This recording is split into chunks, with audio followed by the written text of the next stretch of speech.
Tuh, nak kamu coba kah? Anak aja ah. Hả? Nak kamu coba aja kah? Karena kamu coba kah thôi. Bây giờ. Tuh. Tuh. Lại nghe. Lại. Lại một tiêu là. Anh đã là. Anh đã chưa? Anh đã chưa? Xíu thì ho. Không cần lấy bịch cho là.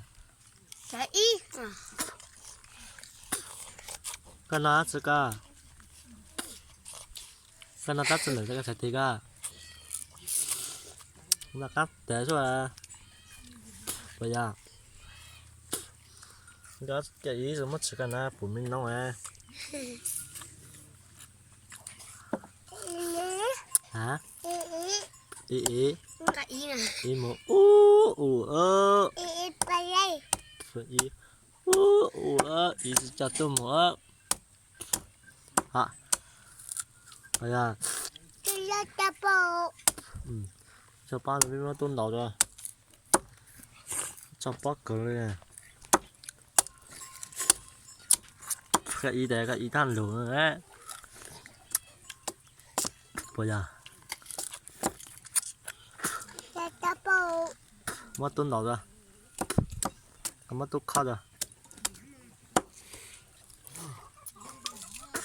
nào tập tế là thằng con nào tập tế là tế mà tế đây mất còn đấy tế này chị mà mất còn đấy tế sao mất chật tế à chưa mất còn đấy tế à mất còn đấy tế cá sỏi còn đấy tế cá này này tế ha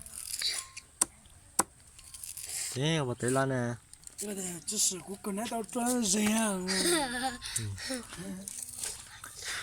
đúng không mất lạ quá má đi nào tặng ra cho tế à à tốt tế mất lạ quá